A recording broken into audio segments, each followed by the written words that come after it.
Hello, ladies and gentlemen. It's once more your main pop knob, Doc Wildcard. I have decided to do a little bit different this time. Don't worry, I will be getting back to get my games, but I decided also to try out doing this here. Let me explain.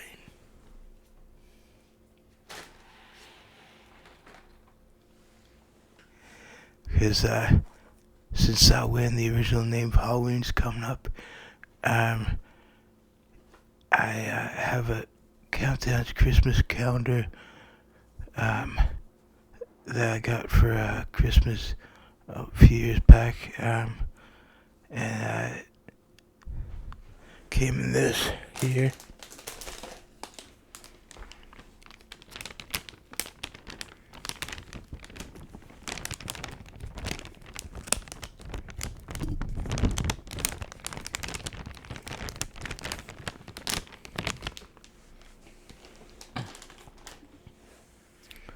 And what it is it's the Nightmare Before Christmas. It's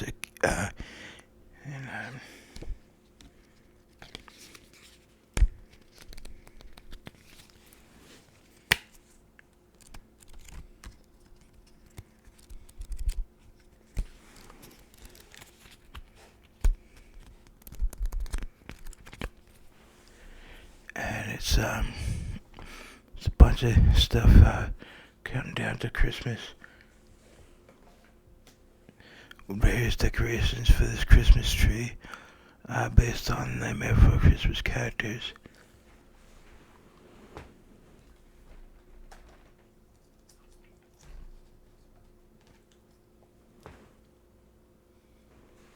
First off, we have Jack in his original form.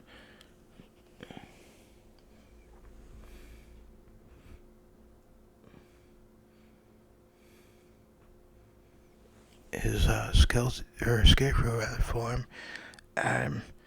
When he first appears in the movie, he's dragged by like an undead zombie dude. He's dragged him on a horse, and he sets himself on fire, as you can see what it is. Hope that picks up on the camera, and put decorations. You put the decorations on the tree.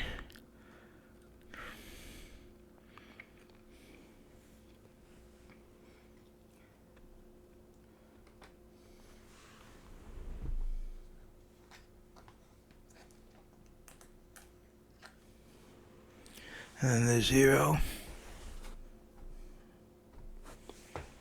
Jack's ghost dog best friend. And Zero is actually like, he's I just noticed this, and I can't believe I hadn't noticed this before, but Zero is sort of the hero of the movie, because he helps Jack to remember who he actually is, what he actually is supposed to do. Helps him to remember that he's the Pumpkin King, and he's supposed to be in Halloween Town, and helps him to do a 180 from trying to hijack Christmas. Well, not really hijack it. He's not really trying to do that.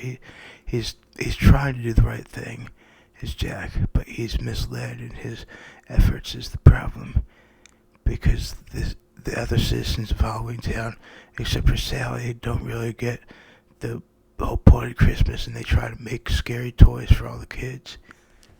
But yeah, Zero helps him to realize who he actually is once again at the end of the movie, along with Sally.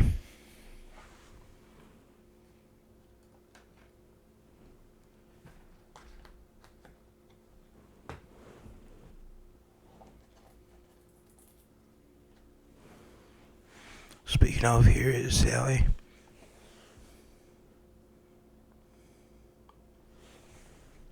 Sally, I'm imagine you guys all probably already know all about all the characters, or at least most of them anyway, because this movie has been out for, what's it been, probably 30 years now? I think it might be the 30th.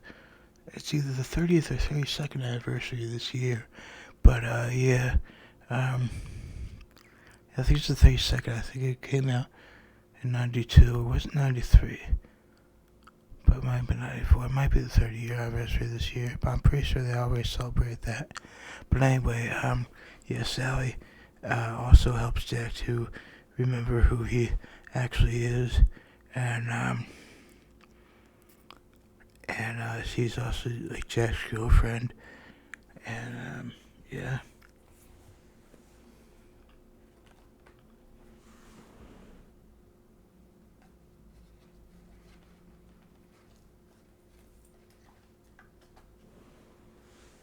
Dr. Finkelstein, who, had, for lack of a better term, created Sally, the mad scientist who created her, and, is like, sort of her dad almost. He's, in the movie's credits, it's interesting. He's not shown as Dr. Finkelstein. It's just this evil scientist because his name isn't officially mentioned in the movie. But in Kingdom Hearts, the game Kingdom Hearts for the PS2 back in the day, his name was officially released as Dr. Finkelstein when he was trying to create a heart for the Heartless in that game.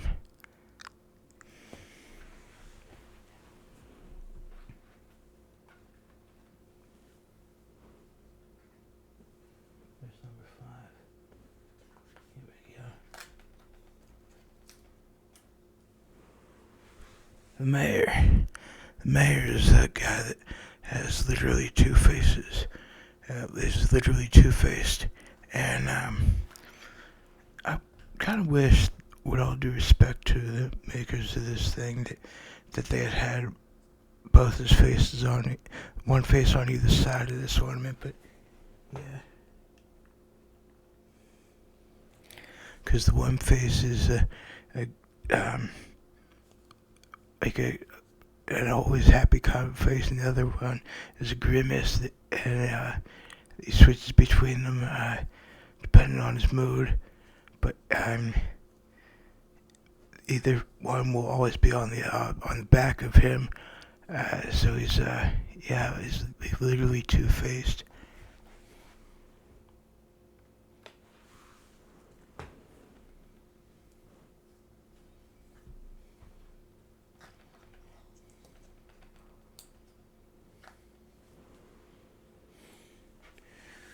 Jack himself, I would have saved that for number 24 myself. If I would have created this thing, but that's just me. But yeah, Jack is of course the Pumpkin King, the king of Halloween Town, and the star of the movie. And one of my all-time favorite movie characters myself. I love how he's that global lunatic, if you will, vibe. In fact, this shirt that I'm wearing is based on his garb, his wardrobe, and yeah, Zach is he's like a maniac, but in a good way. After all, in the words of Aristotle, the great Greek philosopher, there's no great genius without some mixture of madness. And Jack demonstrates that to a T. And on a personal level, I think he might also, like me, have Asperger's, because he too, he obsesses over things, but in a good way. Like he becomes fixated on Christmas, and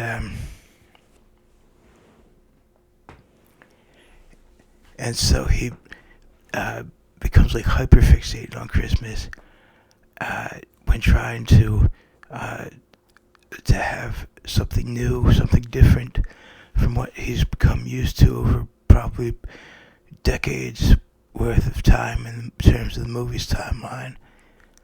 Because beginning of after a little bit after the beginning of the movie, he has a song about how it's the same thing every year, and he's grown tired of it.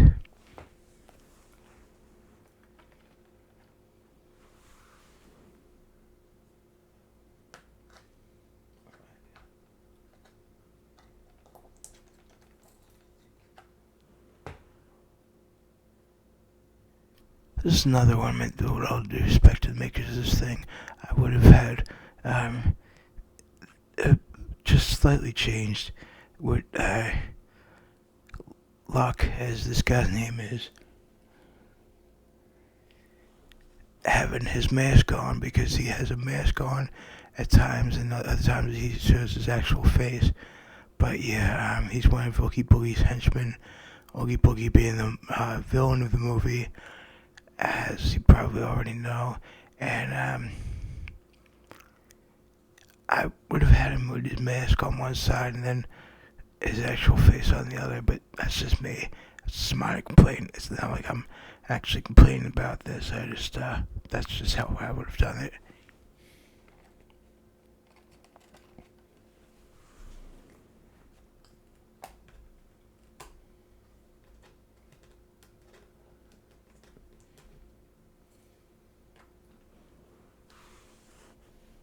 The witch girl Shock, also one of Oogie Boogie's henchmen.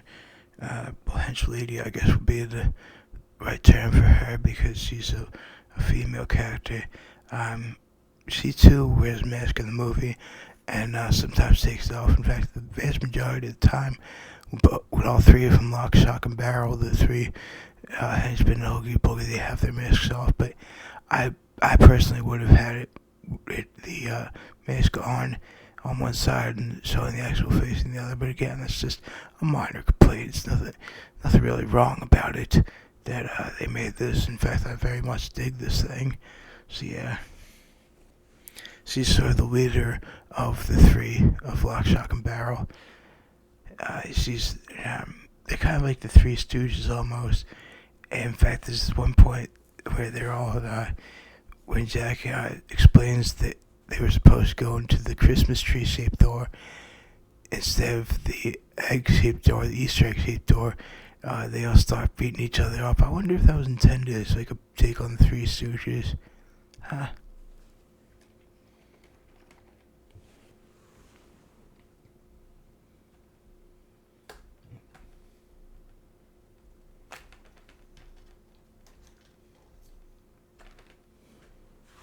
And as I said about Barrel, he's the third and final of the trio of Boogie's Boys, as they're called. Though I'm not sure why they're called that, because Shock is a girl. But yeah, and he's, as you can see, a skeleton.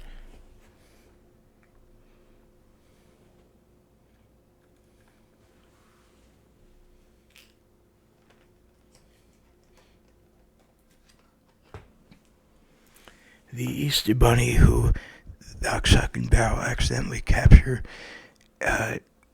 because they thought he was Santa, or as Jack says, Sandy Claus, in when they first are sent to kidnap Santa. They as I said, they go through the Easter egg door in the Forest of Holidays, and poor Easter Bunny, he gets like really scared at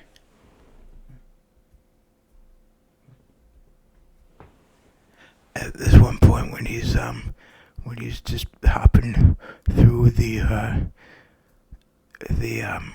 meeting area of Halloween Town, and the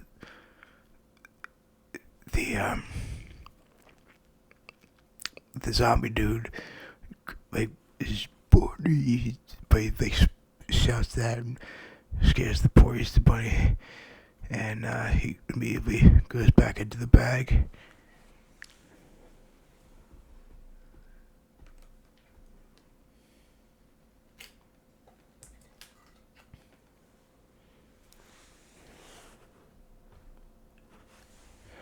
Oogie Boogie, the main villain of the movie, he's actually a living bag of bugs, like insects, living sentient bag of insects, and he's a gambler. And despite being the villain, he's got one of the coolest songs in the movie, his theme song, because it's a very jazzy kind of a theme song. And he even uses the term Bone Man towards Jack, and because that's like a jazzy thing, and in jazz there's a lot of bones, like Boney James and such. I call my saxophone Bones as a name. I name all my instruments, and yeah, he's the villain.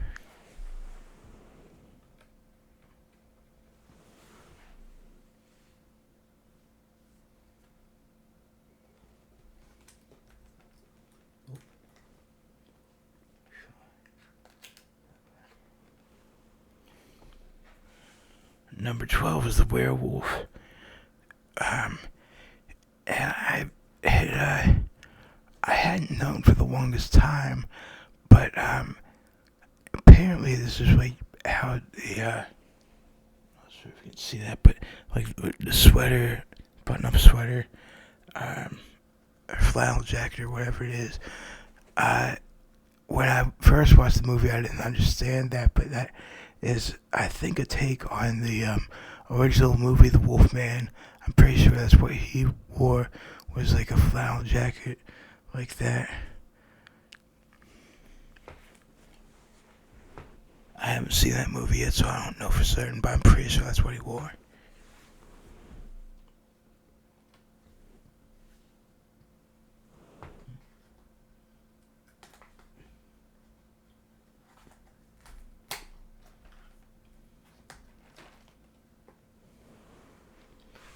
At number 13, the unlucky number, according to some, but this guy really ain't unlucky. He's just sort of there, but he's still one of my favorite characters. The mummy, the cycloptic mummy kid. He in Kingdom Hearts, there's like these mummy dudes as well called whites. And spelled in this case Whiskey India Golf Hotel Tango military phonetics for WIGHT, and they make this eerie sound in that game. Eerie and kind of annoying sound because they show up so much because they're but yeah, that's what they're based upon, is this guy in that movie, the cycloptic zombie, or cycloptic mummy rather. Well, mummy zombie, same difference in this case because he is an undead, reanimated being.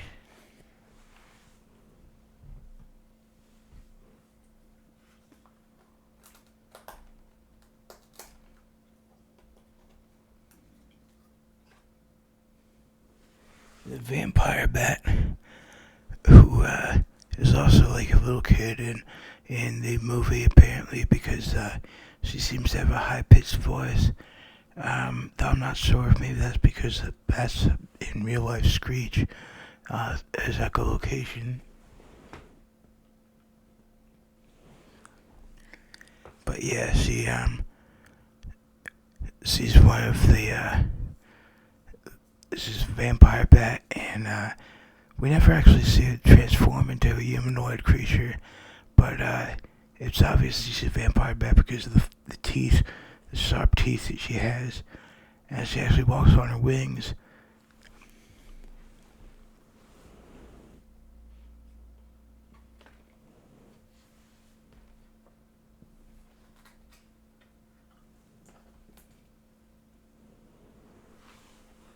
Then there's the Vampire Bat toy that was created by the denizens of Halloween Town in an attempt to help out little kids, but it ended up scaring them because it came to life and started chasing them. And that was like the whole thing. It was the opposite of what Jack wanted, but none of them knew about that. The fellow citizens of Halloween Town, they all thought that everything was supposed to be scary, and so that's why they made all these toys that that would come to life and attack, even if they didn't mean them to attack. That's what they did.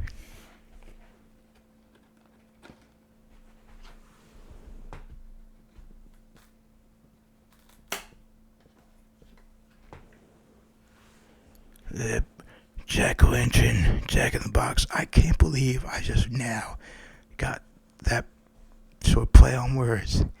It took me all these years, but yeah, um, that's what this is. It's a Jack-o'-lantern, Jack in the Box, and I can't believe I just now figured that out. How there's that double meaning sort of thing. This too chased the little kids around.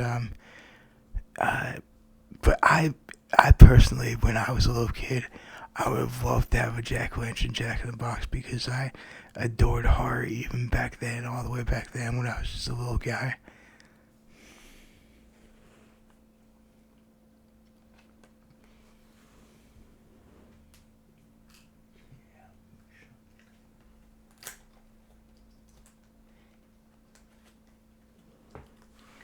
Number 17 is a shrunken head. That was probably my favorite part of the entire movie. Well, one of my favorite parts anyway was when the little guy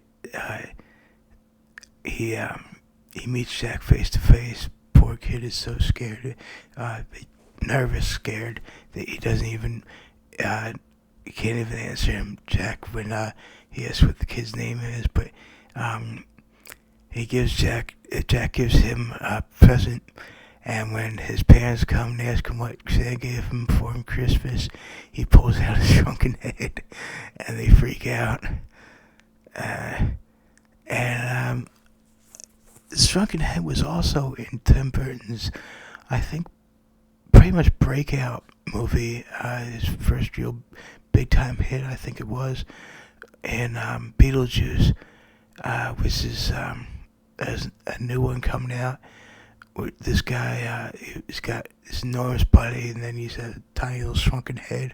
Because in Beetlejuice, everyone is dead. Beetlejuice himself is a ghost, and in his world, everyone is undead. It's a really cool movie, really a lot of fun.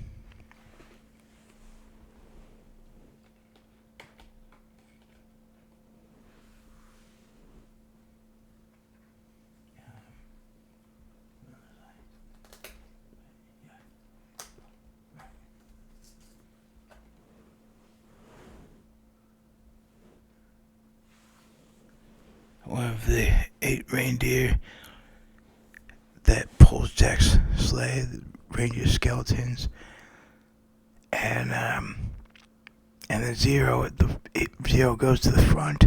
At the in the movie, he's much like Rudolph because he has a brilliant nose, a jack-o'-lantern nose, and he leads the way as they're pulling. Well, Jack doesn't really ride a sleigh. His sleigh is safely a coffin, because no one in the Halloween Town really knew any better. But yeah.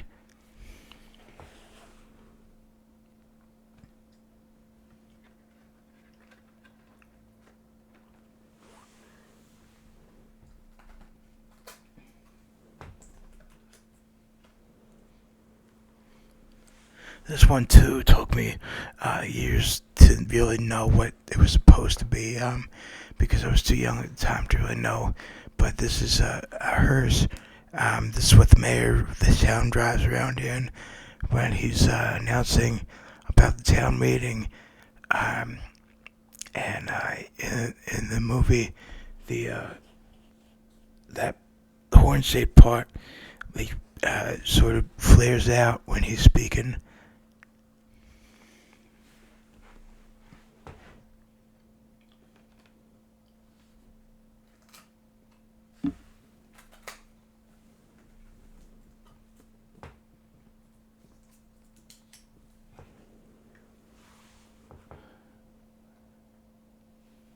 clown with the tearaway face. That's another thing that I wish, with all due respect, they could have had that, like showing him without his face. But I guess maybe that was considered maybe too scary for mainstream audiences.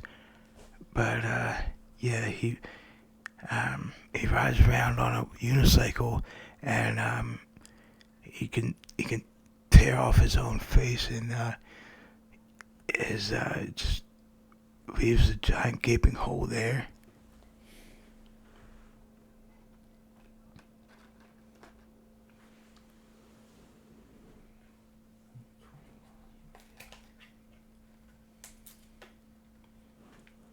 This guy I really don't know much about. Actually, I'm not even sure whether this is a guy or a girl, because the voice sounds female in the movie. But yeah, like a snake-haired being of some sort. I guess maybe a take on Medusa from the ancient Greek myths, because she had snakes for hair. And I wonder if maybe there was a take on that. But yeah, like I take on that maybe.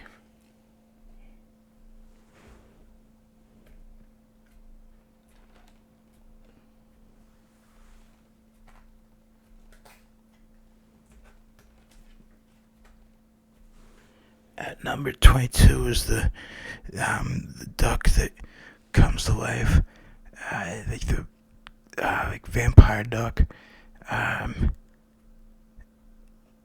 The Another one of the toys built by the denizens of Halloween Town in an attempt to bring joy to little kids, but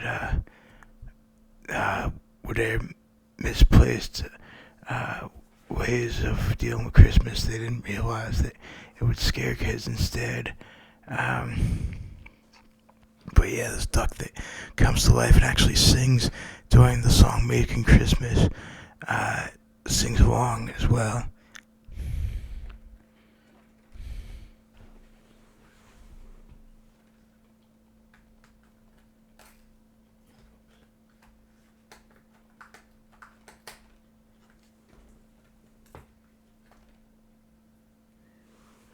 Number 23 is the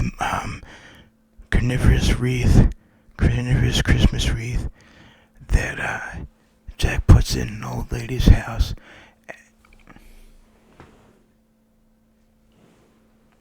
as he's knitting, and it comes to life. It just at first you don't see the eyes on it, but then it springs to life, and it like has tendrils that come out and start wreaking havoc on the old lady's place. It's I actually made a delicious like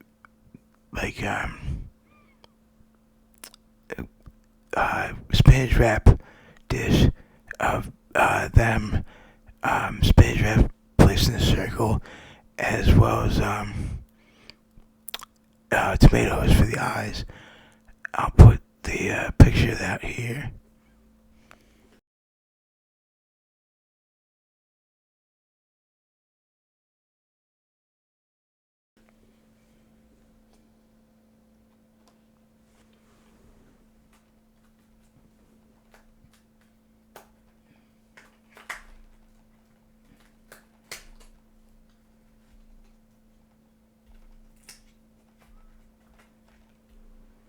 Number 24 is Jack in his Sandy Claus, as he puts it, outfit.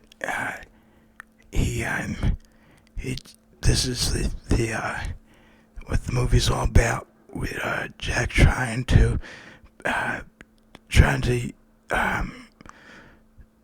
he doesn't think it is taking over. He thinks of it as giving Santa a vacation. As he says in the movie, and tries to do what's right in the movie. He tries to bring joy to all the little kids, but doesn't realize because of how his everyone in Halloween Town is, this is all going to go wrong. But he's a good-natured dude. He was trying to do the right thing.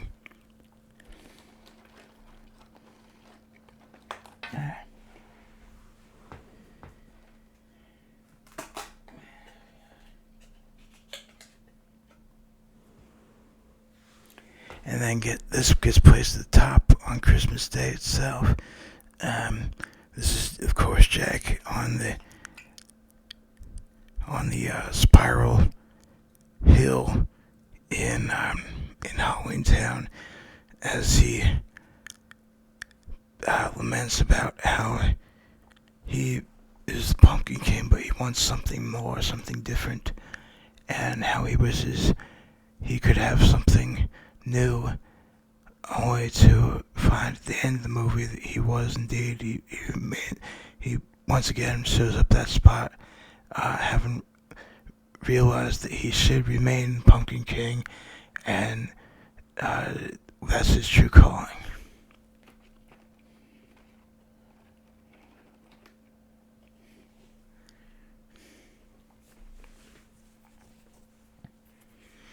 And that's it for the Christmas calendar, Christmas and Halloween, or as the original name is, Halloween calendar. And I hope you enjoyed, ladies and gentlemen. If you dig what I'm doing, please consider subscribing. I will step back fairly well.